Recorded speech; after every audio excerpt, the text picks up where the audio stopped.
السلام علیکم۔ لبنہ اردو اکیڈمی میں آپ سب کو خوش آمدید ہے۔ آج ہماری کلاس میں جو ہم نے مضمون کا انتخاب کیا ہے وہ کرنل محمد خان کا بہت ہی دلچسپ مضمون سفارش طلب ہے، اور یہ مضمون طنز و مزاح پر مبنی ہے۔ اور جب ہم کرنل محمد خان کے بارے میں، مصنف کے بارے میں تھوڑا بہت جاننے کی کوشش کرتے ہیں تو ہم دیکھتے ہیں کہ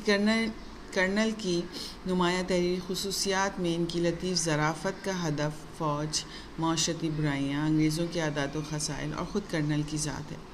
وہ چھوٹی چھوٹی جملوں میں بڑے کام کی بات کہہ جاتی ہیں اور ایسے شگفتہ انداز میں کہتے ہیں کہ گرا نہیں گزرتے۔ ان کے کردار روزمرہ زندگی کے کردار ہیں اور ان کی تحریروں کا نمایاں وصف طنز و مزاح ہے، اور وہ معاشرتی برائیوں کے ایسے پہلو آپ کے سامنے طنز و مزاح کے لبادے میں لے کر آتے ہیں کہ آپ نہ صرف اس سے محظوظ ہوتے ہیں بلکہ سوچنے پر مجبور ہو جاتے ہیں کہ ان برائیوں سے آپ کس طرح سے پیچھا چھڑا سکتے ہیں۔ جب ہم مضمون کو پڑھتے ہیں تو ہم دیکھتے ہیں کہ اس میں مضمون میں انہوں نے نہ صرف معاشرتی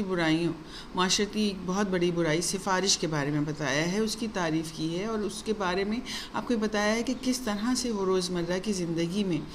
آپ کے ارد گرد موجود اور پھیلتی نظر آتی ہے، لیکن ہم نے اس کو اس طرح سے اپنی زندگی کے ارد گرد بار بار دیکھ کے اس کو ایک روزمرہ کی بات کا درجہ دے دیا ہے، اور اس برائی کو اور اس سے پھیلنے والی خرابیوں کو نظر انداز کیا ہے کہ ہم سمجھتے ہیں کہ یہ تو ایک روزمرہ کی بات ہے، حالانکہ ایسا نہیں۔ اسی طرح سے مضمون کا آغاز وہ اس طرح سے کرتے ہیں کہ ان کے ایک دوست ہیں، بڑے اصول پسند ہیں، بڑے دیانتدار ہیں، اور جب یہ ان سے کسی کی سفارش، کیونکہ ان کو بھی ان کے کسی عزیز جاننے والے نے کسی سفارش کے لیے کہا، انہوں نے اپنے دوست آغا سے اس سفارش کو کرنے کو کہا، تو آغا نے انہیں صاف انکار کر دیا اور وہ ناراض ہو گئے، اور وہ آغا ان کے گھر آتے ہیں اور اس طرح سے آتے ہیں کہ ان سے کہتے ہیں کہ چلو آج شام جو ہے وہ ڈاکہ ڈالنے چلتے ہیں، یا چوری کرنے کا ہمارا ارادہ ہے، تم ہمارے ساتھ چوری کرنے چلو۔ وہ بڑے حیران ہوتے ہیں کہ اتنا دیانتدار، اتنا اصول پسند، اتنا شریف انسان کیسے یہ چوری اور ڈاکے کی ان پہ دعوت دے رہا ہے، اور وہ حالانکہ وہ جان جاتے ہیں کہ کوئی نہ کوئی اس میں ان کی چھپی ہوئی کوئی ایسی پوشیدہ بات ہے جو یہ بات مجھے سمجھانا چاہتے ہیں۔ تو وہ یہ بتاتے ہیں کہ جب تم کسی کی سفارش کرنے کے لیے کہتے ہو تو تم چوری ہی ڈالتے ہو، ڈاکہ ہی ڈالتے ہو، اور وہ چوری اور ڈاکہ کس پر ہے؟ اس حقدار کے حق پر ڈاکہ ہے جو نااہل شخص کو اس کی جگہ دے دی جائے، تو یہ ایک طرح کا چوری اور ڈاکہ ہی ہے۔ اس طرح سے وہ اس کی سفارش کی ان کو جو ہے مطلب بتاتے ہیں، اور وہ اس بات پہ سوچنے میں مجبور ہو جاتے ہیں کہ اس پہلو سے تو انہوں نے سوچا ہی نہیں، اور واقعتاً ہی یہ حقیقت ہے کہ سفارش جو ہے وہ ایک چوری ہی ہے اور ایک کسی کے حق پر ڈاکہ ہی ہے۔ اس کے بعد وہ یہ اس میں جو ایک اہم اقتباس دوسرے صفحے پہ آپ کو نظر آتا ہے، دنیا میں وبائیں پھوٹ نکلتی ہیں اور آخر میں تھم جاتی ہیں، جنگیں چھڑتی ہیں اور آخر صلح ہو جاتی ہے، لیکن سفارش کا سیلاب ہے کہ ہر وقت طغیانی پر ہے، جس قدر روکو اور تند ہوتا ہے۔ یہ اس میں انہوں نے کتنی خوبصورت اور انداز میں اور کتنی گہری بات انہوں نے بالکل صاف اور بالکل سادہ الفاظ میں آپ کو سمجھائی کہ دیکھیے بہت سی دنیا میں وبائیں اور جس سے بہت نقصان ہوتے ہیں، بہت تباہی کا سبب بنتی ہیں، لوگوں کی جانیں چلی جاتی ہیں، لوگ جو ہیں وباؤں کے شکار ہو جاتے ہیں، لیکن بڑی سے بڑی تباہی آخر کو ایک وقت آتا ہے کہ اس کا سد باب کر دیا جاتا ہے، آخر کو وہ رک جاتی ہے، آخر کو اس پہ قابو پا لیا جاتا ہے۔ جنگیں چھڑتی ہیں، ملکوں کے درمیان جب جنگیں چھڑتی ہیں تو آپ نے تاریخ اٹھا کے دیکھا ہوگا کہ کس قدر تباہی اور بربادی پھیلتی ہے، جانوں کا، مالوں کا، نسلوں کی بربادی ہوتی ہے، لیکن آخر وہ جنگیں بھی جتنی بھی طویل ہوں، آخر وہ جنگیں بھی تھم جاتی ہیں اور وہ نسل، وہ قوم، وہ ملک دوبارہ کھڑا ہو جاتا ہے اپنی محنت کے بلبوتے پہ۔ لیکن سفارش کا سیلاب ہے کہ وہ ہر وقت طغیانی پر ہے، اور جس قدر روکو اور تند ہوتا ہے۔ دیکھیے اس جملے میں کس طرح سے انہوں نے وضاحت کی کہ تباہیاں جو جنگوں کی ہیں، جو وباؤں کی ہیں، ان کو روکنا، جو بڑی ہی تباہی کا باعث بنتی ہیں، ان کو روکنا آخر کو ممکن ہے، لیکن سفارش کا سیلاب جس قدر روکیں گے، جس قدر آپ اس کا راستہ بند کریں گے، وہ کئی اور راستے نکالے گا، وہ اور پوری زور و شور سے اور پوری اپنی طاقت سے اور اپنی طاقت کو بڑھا کے اس چیز کو اس سفارش کو کرنے کے لیے کوشاں ہو جائے گا۔ اگر آپ اس کا راستہ بند کرتے ہیں اور اگر آپ انکار کرتے ہیں تو وہ دوسرے نئے راستوں سے اور بڑی طاقت سے وہ اپنے لیے راستہ نکالے گا اور اپنی سفارش کو کامیاب کرنے کی پوری کوشش کرے گا۔ جس قدر روکو اور تند ہوتا ہے، وہ سیلاب ایسا ہے کہ جس کو جس قدر روکا جائے اور بڑی طاقت سے اور وہ اپنی راہیں ہموار کرتا ہے۔ اسی طرح سے انہوں نے مثال دی ہے کہ لوگ کس کس طرح سے، آپ کے عزیز و اقارب کس کس طرح سے سفارش کے لیے آتے ہیں اور اپنے واسطے دیتے ہیں، اور کس کس طرح سے وہ اپنے پرانے دیرینہ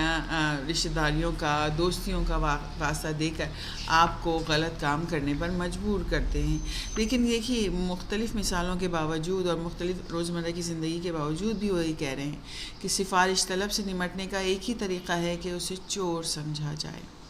اور اس کے ساتھ چور کا سا سلوک کیا جائے۔ جب آپ اس جملے سے کس طرح سے انہوں نے بڑی گہری بات کی کہ جب آپ کسی چور کو جانتے ہیں، جب آپ کسی چور کو چوری کرتے دیکھ لیتے ہیں اور اس کو پہچان لیتے ہیں، تو آپ کو جب بھی وہ نظر آئے گا آپ اسے اپنے قریب نہیں بٹھا لیں گے، آپ اس سے دوستی کرنے اور اس سے بہت ہی بے تکلفی نہیں برتیں گے، بلکہ آپ کو جب بھی وہ چور نظر آئے گا اور آپ اس کو چور ہی کے نام سے پکاریں گے اور اسے بچنے کی کوشش کریں گے، اسے پکڑوانے کی کوشش کریں گے۔ اسی طرح جب آپ کا واسطہ کسی سفارش طلب سے پڑے اور جب وہ آپ کو کسی کے حق پہ چوری کرنے، کسی کے حق پہ ڈاکہ ڈالنے کے لیے آمادہ کرے، تو آپ اس کو بالکل چور کے ساتھ سلوک کریں، تاکہ وہ نہ صرف آپ کے آسرے سے بھاگے، آپ کی اس سے نا امید ہو کہ یہ آپ کوئی غلط کام کبھی بھی نہیں کر سکتے، اس کا ساتھ نہیں دے سکتے، بلکہ وہ جس طرح سے چور پہچانے جانے کے ڈر سے بھاگتا ہے جب اس کو شور مچا دیا جائے، تو وہ بھاگنے کی کوشش کرتا ہے کہ تاکہ دوسرے لوگ اسے نہ پہچان لیں اور اس کو پکڑ نہ لیں۔ اسی طرح سے سفارش کروانے والوں کا حال ہونا چاہیے۔ جب ہم اس کے مرکزی خیال پر نظر ڈالتے ہیں تو ہم دیکھتے ہیں کہ انہوں نے کیا پیغام ہمیں دینے کی کوشش کی ہے، اور وہ پیغام یہ ہے کہ کسی بھی معاشرے کی ترقی کا دار و مدار وہاں کے عدل و انصاف پر منحصر ہے۔ اگر عدل و انصاف کے راستے میں سفارش آ جائے تو معاشرتی نظام تباہ و برباد ہو جاتے ہیں، لوگوں میں محنت اور آگے بڑھنے کا جذبہ اور لگن ختم ہو جاتی ہے، اور ایک انتشار کی فضا، ایک مایوسی کی فضا قائم ہو جاتی ہے۔ جہاں اس وبا کو روکنے کے لیے انتظام نہ ہو، وہاں ایک کمزور اور لاغر معاشرہ وجود میں آتا ہے، چونکہ اداروں میں، عہدوں میں ایسے لوگ موجود ہیں جو سفارش سے آئے ہیں، جو اس جگہ کے اہل نہیں، اور وہ جو اہل ہیں لوگ وہ مایوس اور بددل ہو کر اپنا حق کسی کو چھینتے ہوئے اپنی جگہ پہ کسی اور کو موجود دیکھتے ہیں، تو وہاں بددلی اور انتشار ہی قائم ہوتا ہے نا، مایوسی ہی قائم ہوتی ہے، مایوسی ہی پھیلتی ہے۔ چنانچہ جب تک ایسے سفارش طلب لوگوں کے خلاف جہاد نہیں کیا جائے گا، ہمارا ملک اور معاشرہ پستی کی طرف گرتے چلے جائیں گے۔ کوئی بھی معاشرہ ہو، کوئی بھی ملک ہو، وہ ترقی نہیں کر سکتا جب تک حقدار کو اس کا حق نہ دیا جائے، اہل لوگ اپنی جگہ پہ موجود نہ ہوں، اہل لوگوں کو ایسی جگہوں سے اور سفارش طلب لوگوں کو ایسی سفارشوں سے نہ روکا جائے، وہ معاشرے کبھی ترقی نہیں کرتے۔ اچھا، جب ہم اس پہ نظر ڈالتے ہیں کہ اس میں کون سے سوال اہم ہیں اور کون سے سوال آپ کے امتحانات میں آ سکتے ہیں، تو دیکھیے پہلا سوال یہ ہے، کسی بھی معاشرے کو تباہ و برباد کرنے میں سفارش کس طرح اہم کردار ادا کرتی ہے۔ اس میں یہ جو میں نے آپ کو ابھی مرکزی خیال بتایا ہے، جو اس کا پیغام ہے، اور جس طرح سے میں نے بتایا کہ معاشرتی نظام عدل و انصاف کے بغیر تباہ و برباد ہو جاتا ہے، حقدار کو اس کا حق نہیں ملتا، تو مایوسی اور انتشار کی فضا پھیلتی ہے، اور اس طرح سے لوگ جو ہے وہ عدل و انصاف کے بغیر، ترقی کی راہوں کے بغیر، اور ایک محنت کے جذبے اور لگن کے بغیر مایوسی کے ساتھ وہ کوئی بھی معاشرہ ترقی نہیں کر سکتا، بلکہ تباہی کا شکار ہو جاتا ہے۔ اس کے بعد یہاں پر آپ کے مضمون میں کچھ اقتباس ہیں وہ اہم ہیں، اور وہ آپ کے پرچے میں اکثر جب اس مضمون کا حوالہ دیا جاتا ہے، جب اس مضمون سے متعلق سوال کیے جاتے ہیں تو وہ ضرور شامل کیے جاتے ہیں۔ اس میں ایک اقتباس یہ ہے کہ دنیا میں وبائیں پھوٹ نکلتی ہیں اور آخر میں تھم جاتی ہیں، جنگیں چھڑتی ہیں اور آخر صلح ہو جاتی ہے، لیکن سفارش کا سیلاب ایسا ہے کہ ہر وقت طغیانی پر ہے اور جس قدر روکو اور تند ہوتا ہے۔ اس کو میں نے آپ کو سمجھایا ہے، اس اقتباس کو، کہ کس طرح سے کرنا ہے، تو آپ اسی طرح سے اس کو سمجھ کے اور اسی طرح سے جو پیغام ہے اس کے ساتھ اس کی وضاحت کریں گے۔ دوسرا اقتباس جو اہم ہے وہ یہ ہے کہ سفارش طلب سے نمٹنے کا ایک ہی طریقہ ہے کہ اسے چور سمجھا جائے اور اس کے ساتھ چور کا سا سلوک کیا جائے۔ آپ مصنف کے خیالات سے کس حد تک متفق ہیں، اور اگر آپ کا سامنا کسی سفارش طلب سے پڑ جائے تو آپ اس کے ساتھ کیسا سلوک کریں گے؟ دیکھیے، اس میں جو پہلے دو جملے ہیں اس میں مصنف کے نے جو اپنے خیالات کا اظہار کیا ہے کہ کس طرح سے چور سے اور سفارش طلب سے نمٹنا ہے وہ ہے۔ اس کے بعد انہوں نے آپ کی رائے بھی طلب کی ہے کہ اب آپ 2 جملوں میں اپنی رائے بتائیں گے کہ اگر آپ کا سامنا ہو جائے تو آپ اس سے کس طرح سے نمٹیں گے۔ اور 2014 میں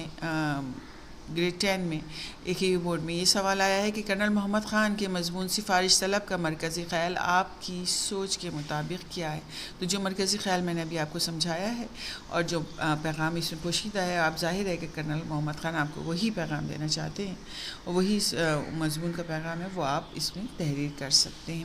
امید ہے کہ سفارش طلب مضمون آپ کو نہ صرف پسند آیا ہوگا بلکہ نہ سمجھ بھی آیا ہے، خلاصہ بھی اب آپ کو سمجھ میں آ گیا ہے، اور آپ اس کو ایک دو دفعہ آپ خود اس کی ریڈنگ کریں گے، اور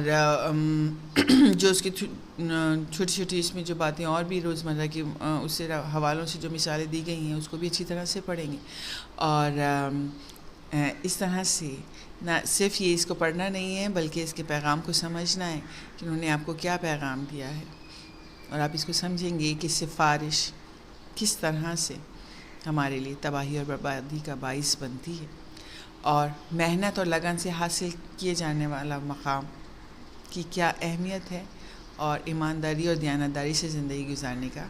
کیا لطف ہے۔ تو امید ہے کہ آپ کو آج کی کلاس پسند آئی ہوگی۔ جو بچے نئے آئے ہیں وہ اس چینل کو سبسکرائب ضرور کریں تاکہ آپ کی، اور بیل آئیکن کو دبائیں گے تو میری ہر ویڈیو آپ تک پہنچ جائے گی، اور وہ بچے جو دیکھتے ہیں اور ہماری کلاس میں شامل رہتے ہیں، وہ اگر مضمون آپ کو کلاس آپ کو سمجھ آتی ہے، پسند آتی ہے، تو اس کو لائک کرنا نہ بھولیے، اور اللہ تعالیٰ آپ کو کامیاب کرے۔ اسی طرح سے محنت کرتے رہیے۔ اگلی کلاس تک کے لیے اجازت دیجیے۔ اللہ حافظ۔